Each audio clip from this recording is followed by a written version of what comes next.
This episode is powered by Safety FM. This podcast is being sponsored by safetyconsultantblueprint.com. In this week's episode, we are going to go over what I consider to be the OSHA Compliance Masterclass. I won't be able to do it all in one episode. However, what I am going to be able to do is I'm going to go through these things a little bit at a time, and then we are going to break it up into, I guess, maybe 2, possibly 3 different episodes. But altogether, I really want to go through things that are going to help you as a safety consultant in the U.S. get a great understanding of how to protect your clients by understanding OSHA better. So this is different than my OSHA updates that I've done. This one is going to be an OSHA compliance masterclass of sorts, not like the one I did previously, because I am an OSHA guy, so I do these kind of a few times since I've started this podcast. But this one is going to be more of demystifying OSHA. Let's call it that, demystifying OSHA. So stick around. Do you want to be a safety consultant? Listen to Dr. J. Allen of Safety FM give his experience after taking the Safety Consultant Blueprint course. I have actually done research on different consultants and looked at different consulting courses and so on. There is a pretty fancy, very expensive consulting course that is out there. I have actually purchased the consulting course, was interested in it. It has good information, don't get me wrong.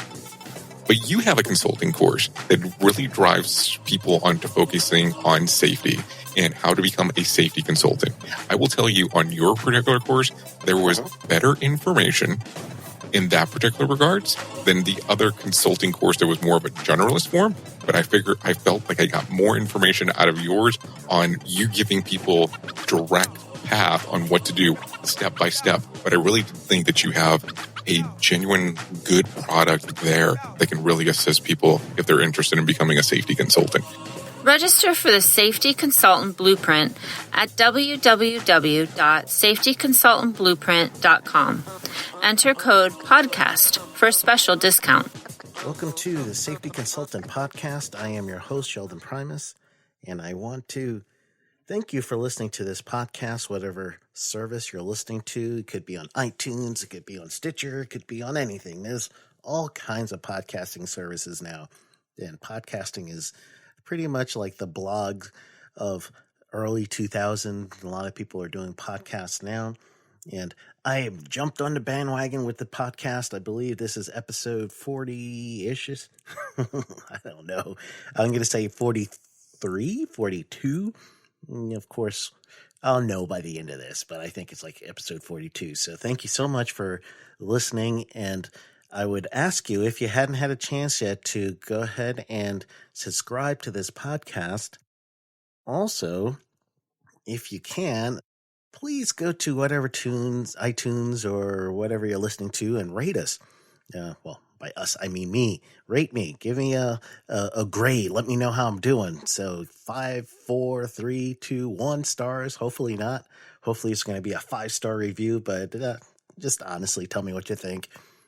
If you know someone who is going to be a safety consultant, or you think that they could find value in this type of show, then go ahead and suggest to them to go ahead and subscribe. That'll be awesome. I would love it. Thank you so much.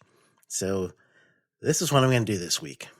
And this week I am going to talk about OSHA, and I want to go through a lot of OSHA, and I'm not going to do it.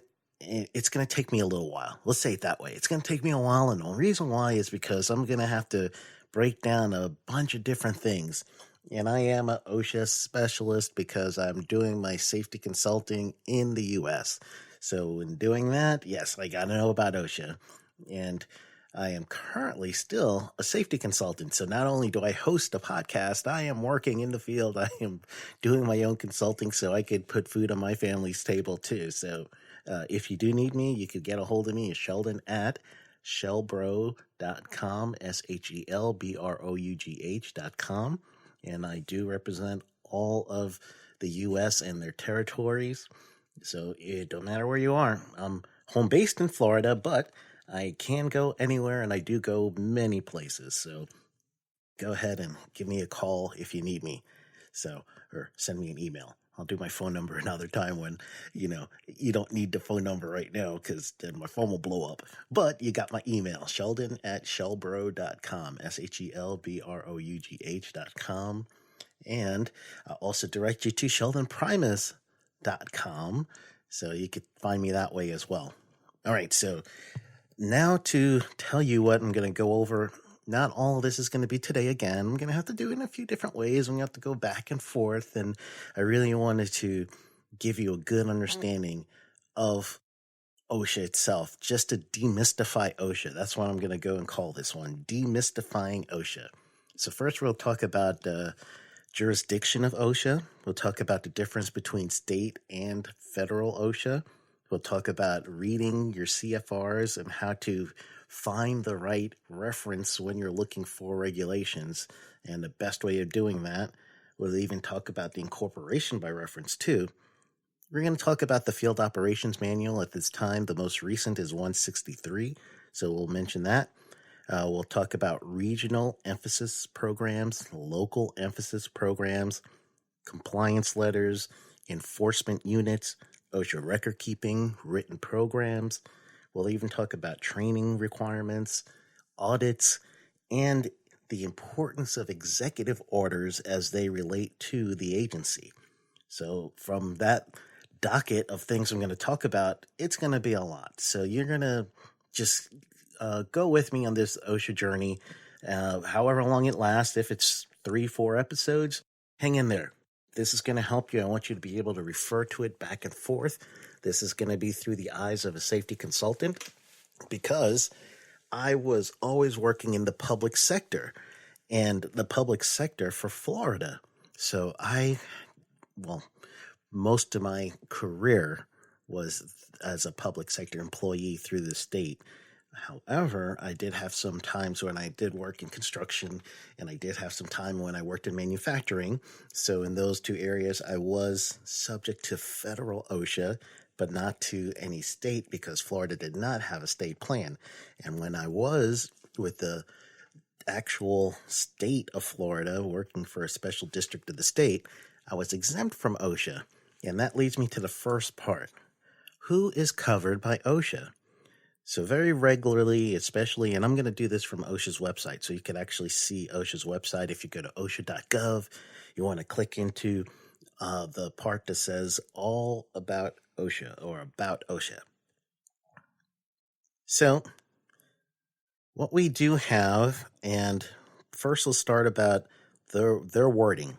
So OSHA's wording on OSHA's, I quote, the Osha Act, which is the OSHA Act of 1971, covers most private sector employers and their workers, in addition to some public sector employees and workers in the 50 states and certain territories and jurisdiction under federal authority.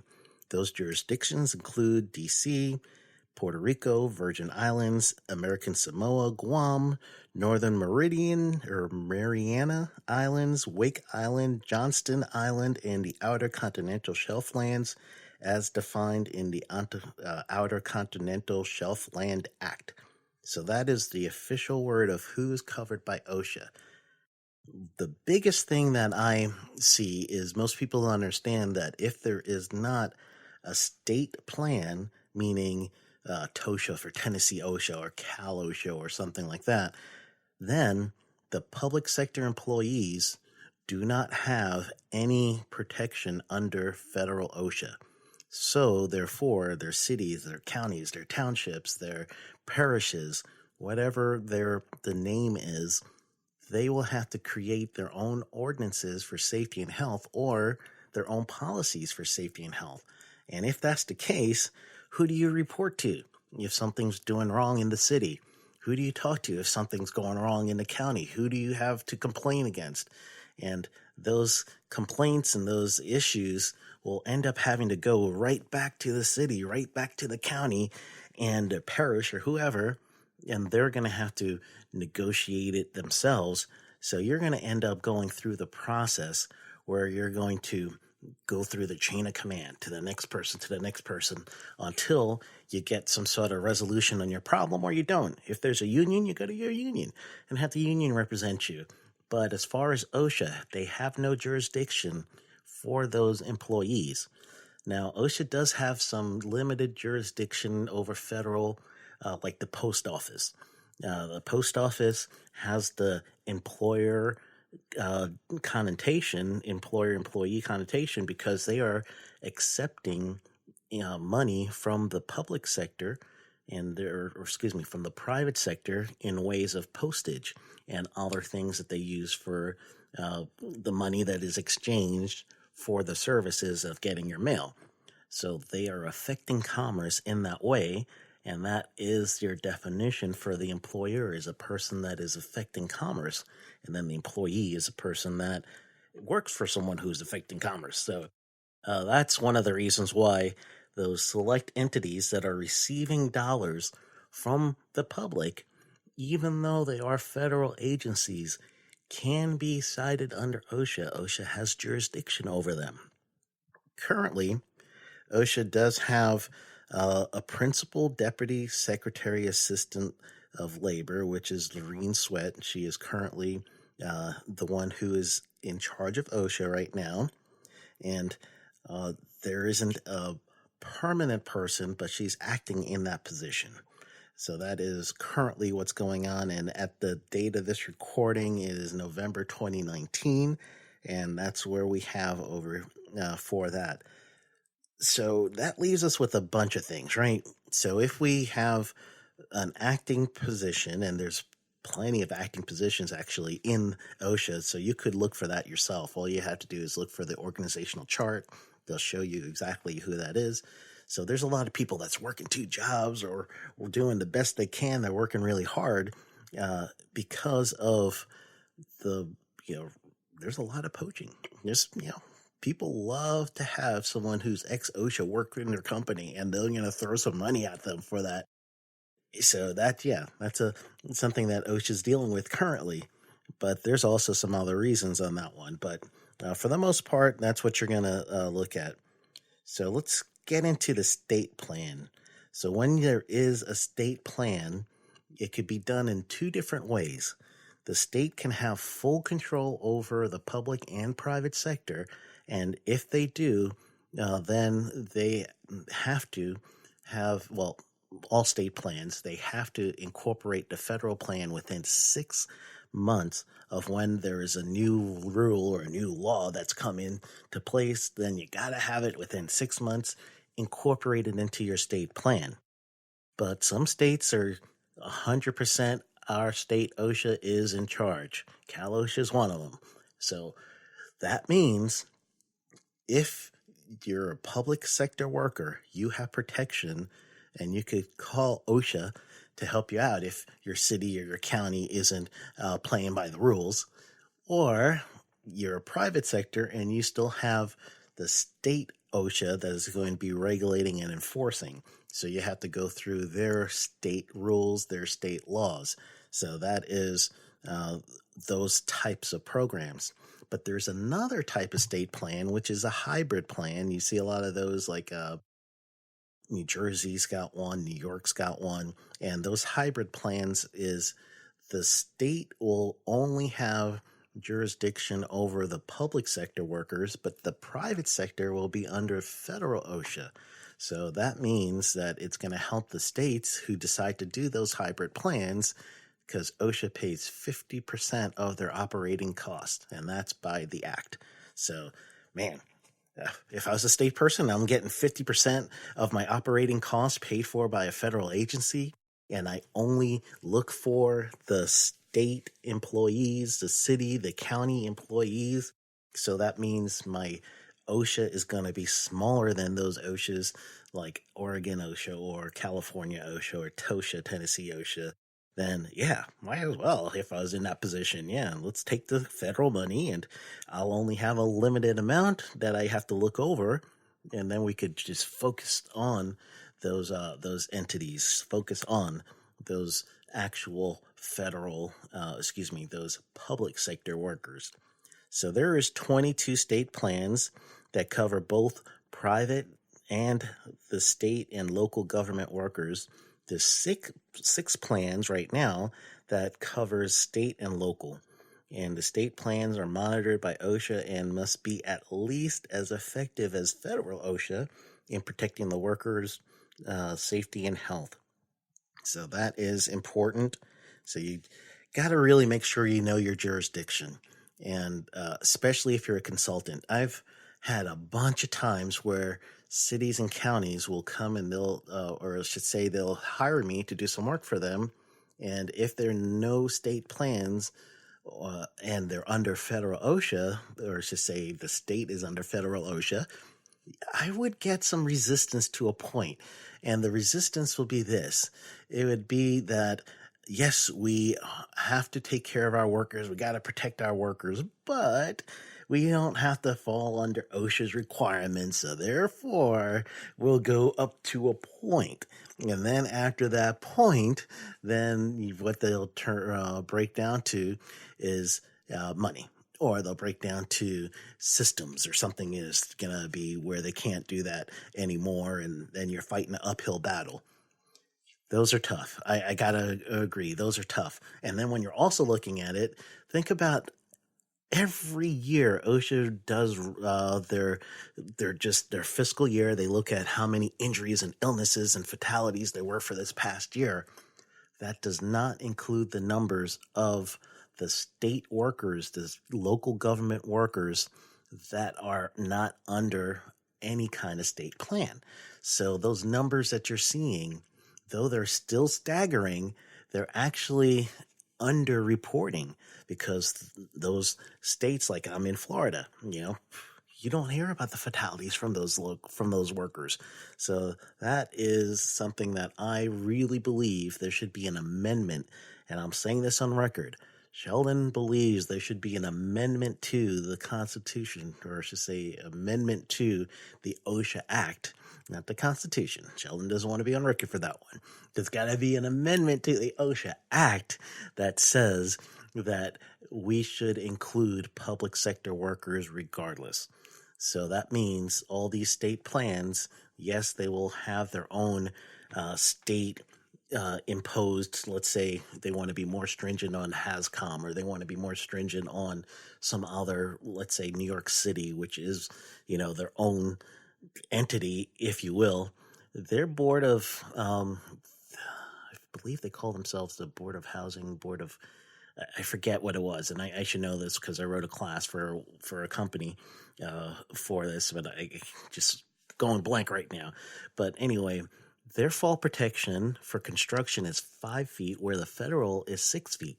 So then that city is actually more stringent than even the federal, and you could do that. That's fine. You should know your state. If you're the state of administrator, you should know your state. You should know what means more to your company, what kind of industries you have, and know that this means a little bit more to have 5 feet for protection versus 6 feet in construction. So that's just one of those nuances that you may see from the state. So we went over jurisdiction, we went over state versus federal, and just want to make sure that you understand that if you are in a federal OSHA state that does not have its own state plan, teachers, landscapers for the city, any of those city, county positions, they do not have any kind of jurisdiction. Federal OSHA has no jurisdiction over those workers, so therefore their entity has to take care of them. The employer has to take care of them. So that's an important distinction to make. When you do really start breaking into states and plans and everything else, you have what's called an emphasis program. Each region has its own emphasis program. So I'm going to point these out. And the reason why I want to make sure that we know a little bit about emphasis programs as part of this is because, generally speaking, you will have a cluster of industries in certain areas. Either it's because of tax purposes or it's because of other purposes that makes it easier to group these people together.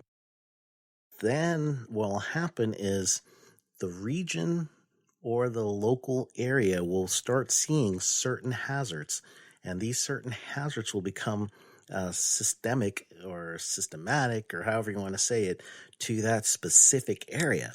So what happens is that they will start what's called a regional emphasis program or a local emphasis program.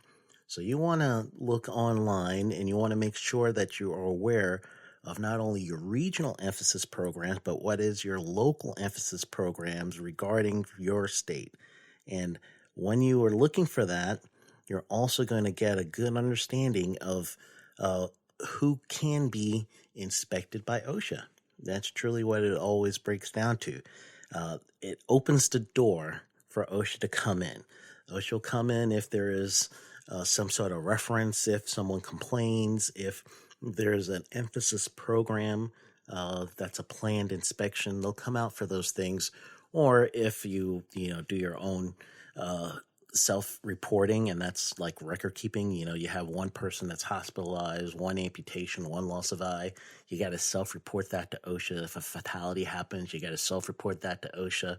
Then they're going to come out. They're going to do the inspection in most cases. In some cases, they do the letters, but in most cases, they're going to come out for those things. So that is a way that OSHA is going to come in, and they're going to get the door open for them to come in. OSHA's jurisdiction is over construction, maritime, agriculture, and general industry. So those areas is pretty much OSHA's jurisdiction. When you're thinking construction versus general industry, there's a big issue with that one. So generally speaking, if you are going to look for the scope of construction is, and this you'll find this is in 1926. That's the construction part, section 10. So the number right after the dot is section, and then after that you're going to see a paragraph. So 1926, section 10, paragraph A. That's how you would say that. There is wording that says, scrolling down, this is the scope of the full construction standard. So under the scope, it says construction, alteration, and or repair, including painting and decorating, that no contractor or subcontractor contracting for any part of the contract work shall be required any labor or maintenance or mechanic employed in the performance of the contract work to the surroundings or under the conditions which are unsanitary, hazardous. Well, basically, it was just a general scope. But generally, what you're looking at for construction, your definition for that one, if you're constructing something, building it, if you're altering it, if you're repairing it, including painting and decorating, then you have to follow the 1926 part. So that's what you're looking for. General industry, on the other hand, is anything that is going to include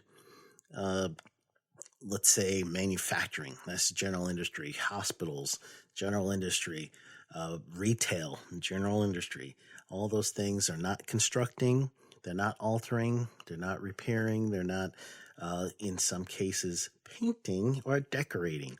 So those are always the tricky ones, right? So then you're going to end up having to do letters interpretation to really get an understanding of that part, is my activity. And it's always the worker activity. So that's really what you have to think of. So let's say you're in general industry and you decide that your worker needs to also do some things where they're not only mechanics, but they're building a shed in the back for their tools. They're now, even though you're a 1910 general industry company, their activity is now under construction.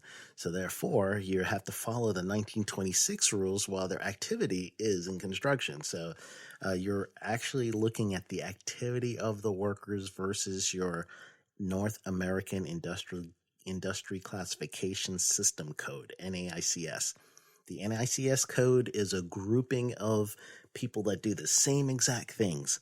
When you group these people together, all residential construction, roofing, or they may be, let's say they're longshore something.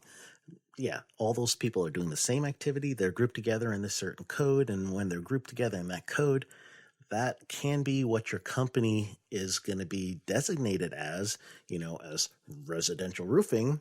But this day you got somebody saying, all right, our building needs to be, you got to go back to the shop. And while you're back in the shop, let's go ahead and start working on some of the stuff in the shop. And we'll have to, do our maintenance in the shop. Once that happens, yes, even though you're a residential roofing company, then you also will be in general industry. So it takes you into the 1910 standard. So that's important to understand, that it's not always your company designation or your NAICS code. It's also the activity of the worker. That's what you're looking at to decide which books to grab.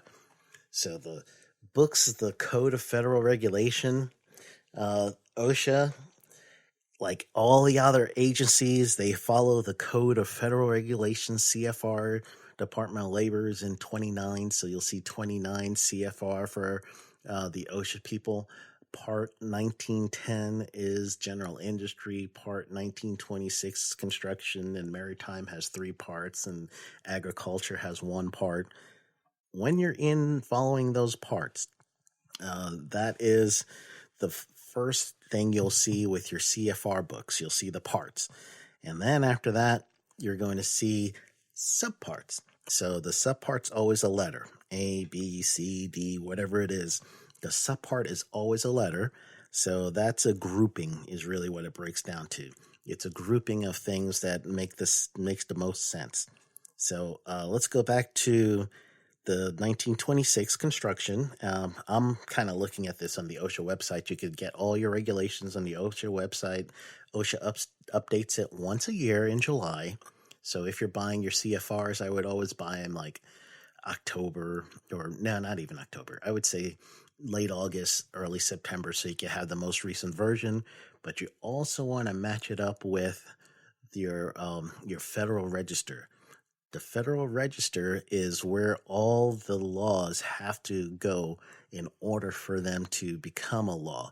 So you're going to have, let's say OSHA wants to do something and they're going to end up, well, let's explain it this way, because I know we're going to end up having to talk about this anyway. Each agency has what's called an agenda. So there is a regulatory agenda for each agency. OSHA has a regulatory agenda. EPA has a regulatory agenda. They all have regulatory agendas. They're broken into 4 major categories. One is a proposed rule. Second is going to be pre-rule. Then it's going to be, it's going to be pre-rule first, proposed rule, final rule, and then they do have what's newly called continuous actions. So the long-term actions, the items. So in pre-rules, those stages is going to take a few years, but they're going through the comment period and everything when people talk back and forth and everybody wants to find out a little bit more about, I want my voice heard, so I'm going to give my comment in this point, and OSHA will look through all those comments, and then they're going to decide what's going to stay into the rules and what's going to be in the final rule. And then they'll do a proposed rule. You read that, some more comment time, and then the final rule, when it's done, then it's going to be released. That's what everyone's going to be required to know.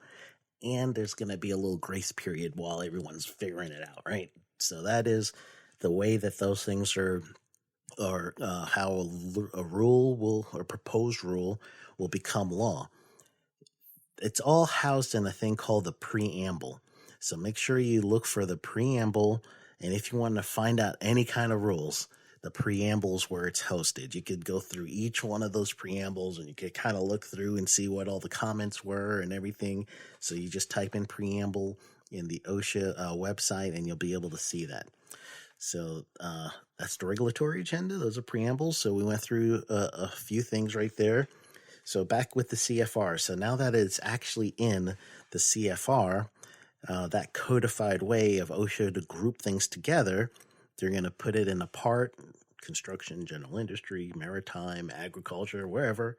And then after they put it in a part, then they're going to put it in subparts, and the subparts are going to group things together like, general safety and health, occupational health and control, fall protection, personal protective equipment, fire protection and prevention, whatever it is. They're going to group all those things together. And then after they group all those things together, then they're going to break those parts into sections, and that's the number after the dot. And then from sections to paragraph to subparagraphs to sub-subparagraphs to sub-sub-subparagraphs. And you'll see it go from the number, which is the section, the number after the dot, to a letter, which will be A, B, C, D, or whatever, work its way down from there. And then from your letter, let's say A5, Roman numeral 1, that's going to be your subpart and your your paragraph and subparagraph and sub-subparagraph really starts breaking up that way. So that is how you would read the CFRs. So tips on reading the CFR. There's a bunch of things that you want to make sure that you know. One of the things that you really want to make sure that you're aware of when you're reading the CFRs, and looking at my time, it might be just, I think I'm going to stop with this one after we go through this, because there's a whole bunch more, and I don't want to get too far ahead of myself, and I want you to be able to digest this material really well. So right now, if I'm going to tell you a little bit more about your CFRs, first, you want to match the person's, whoever you're looking at or whatever activity that they're doing. Match up the activity, understand the activity first. Then after you understand the worker's activity, the next thing that you really want to understand is you want to understand if there's a hazard and what the hazard is. There's only a handful of things that could get you cited if you don't have two things, a hazard and an exposure. You need to have a hazard, identified hazard, or a hazard that's known to happen or even presumed, a hazard and then exposure. So you need those two things, right? So with a hazard and an exposure, it doesn't automatically means that you're going to have a citation or automatically mean you're going to have an incident, but it's going to raise that likelihood, right? So even when OSHA finds and they do citations, they're looking for hazard and exposure, and they quantify those two things. So make sure you understand the hazards, make sure you understand the exposure. That's going to help you lead you to what CFR you're going to be looking for. And don't mix and match standards and regulations. So let's say you're looking at a hand and power tool, and you're going to be going through subpart O for machine guarding in general industry. Well, you might want to go through the hand and power tool one. So there's a few things, yes, that may cross over. There's also some things called incorporation by reference. So if you are looking at incorporation by reference, that's in Section 6 of General Industry, Section 6 of Construction. Those were things that OSHA says these entities, if it's the National Standards Institute, if it's a bunch of them, National Fire Protection Association, all these other agencies, OSHA will say their pamphlet, their document on this certain topic is inclusive to what we think safety and health would be, sound safety and health principles. Therefore, if you are not following the guidance in these documents, you're also breaking federal law, because we're incorporating these documents into reference. And when they do that, then follow those incorporations by reference. So that means even your CFRs aren't complete. You still have to go find some of these documents from other places so you know exactly what to look for. So yeah, that's important to understand too. All right, so far we talked about OSHA's jurisdiction, we talked about state versus feds, we talked about reading CFRs, we talked about preambles, talked about incorporation by reference, we talked about regional and local emphasis programs, and we're going to stop with that. So next week I'm going to make part 2 on this. And when we come back, we're going to also go in deeper into the regional local emphasis. We'll talk about compliance letters. We'll talk about enforcement units, and then we'll also talk about a few things regarding record keeping. So it's probably going to take about, you know what, record keeping might be its own chapter. So let's I'm going to reserve what I'm going to do for next week, other than those things I first mentioned, because record keeping is going to be a bunch. I'm going to probably have to do a whole record keeping episode, and I did one before in an interview where I did talk to Redbeard, if you remember him. Redbeard is the guy whose website is isitrecordable.com, so you might want to listen to that one. But before I go, I want to introduce you guys to the Safety Consultant Resource page.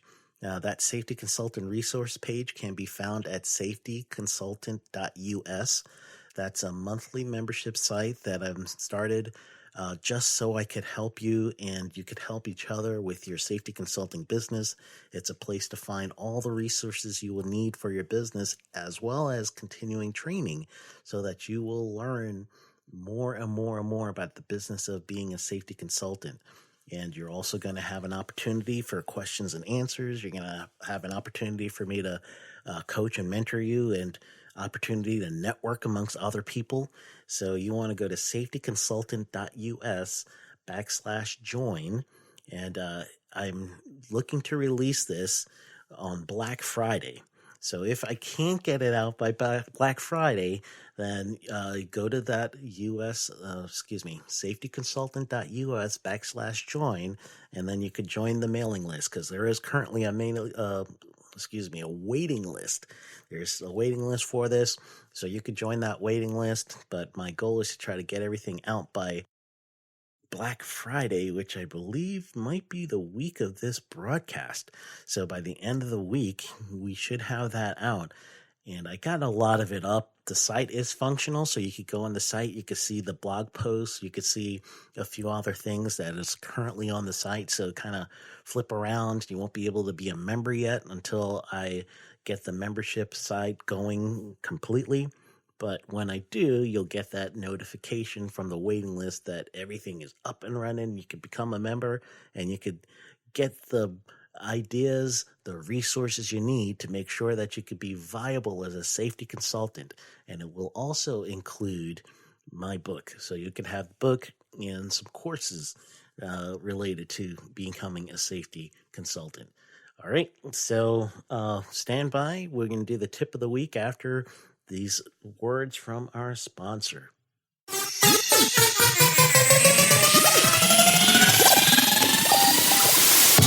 Do you feel that your knowledge would be better served if you are your own boss? Your knowledge can help more people improve their workplace safety. Most of what you know may be wasting in a job that limits what you can do for the overall health and safety of workers.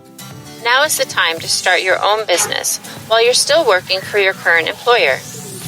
Start your own safety consultant business with the Safety Consultant Blueprint course. Get your business legal in just a week. Brand yourself as an authority in safety, even on a shoestring budget. No more stressing about how to price your services fairly, but still make a profit. And experience the amazing feeling of being your own boss. This 100% online video course is instructor-led and will give you detailed steps to keep you focused as to what to do next to grow your business. Lay out strategies to keep you maximizing your marketing and networking efforts. And explain how to get money in between clients. Register today at safetyconsultantblueprint.com and enter the code PODCAST.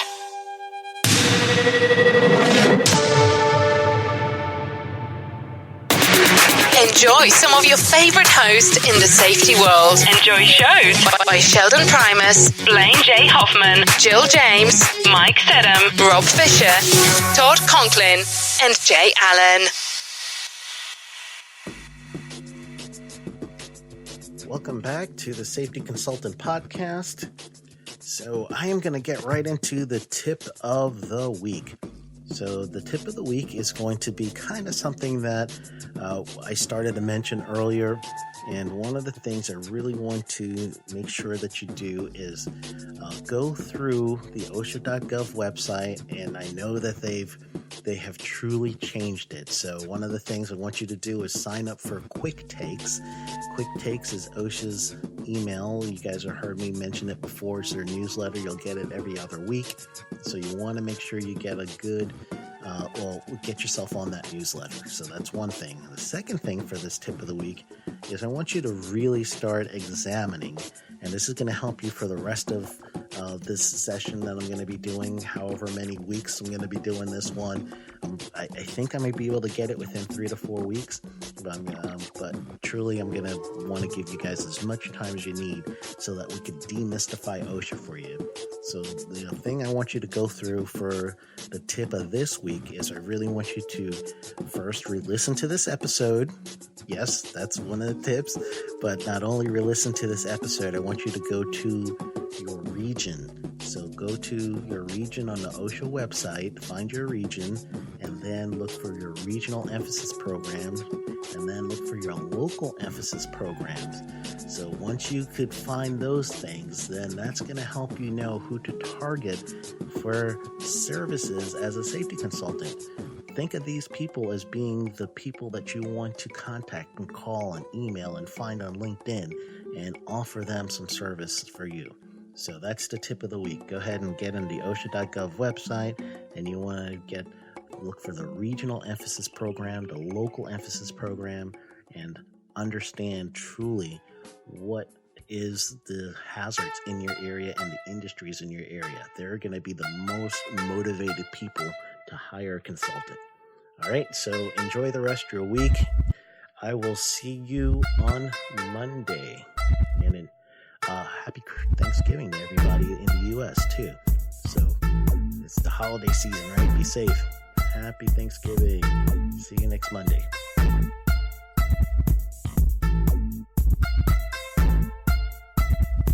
This podcast is being sponsored by safetyconsultantblueprint.com.